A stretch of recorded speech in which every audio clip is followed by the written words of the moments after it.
પ્રકરણ 1 પર્વત તારા. વિદ્યાર્થી મિત્રો, આ ગીતમાં પ્રકૃતિ અને તેના અનેક સ્વરૂપો દ્વારા ઈશ્વરના નિરીક્ષણની સુંદર વ્યાખ્યા આપવામાં આવી છે. કવિએ પર્વત, સરોવર, દરિયો, વૃક્ષો, મેઘધનુષ્ય, તરણા, ઝરણા અને ફૂલો જેવા પ્રકૃતિના તત્વોને ઈશ્વરના રૂપક તરીકે દર્શાવ્યા છે.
સારાંશ.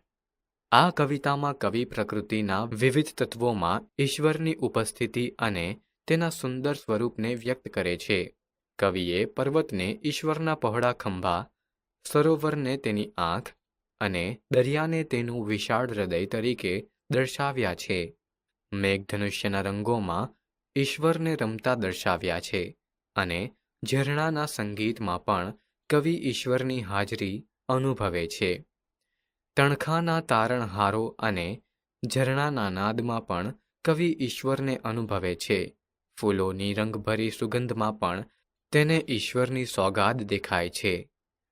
જંગલના સિંહ, વાઘ, કોયલ અને પતંગિયા તેમજ આકાશના સૂર્ય, ચંદ્ર અને તારાઓમાં પણ કવિને ઈશ્વરની અનુભૂતિ થાય છે.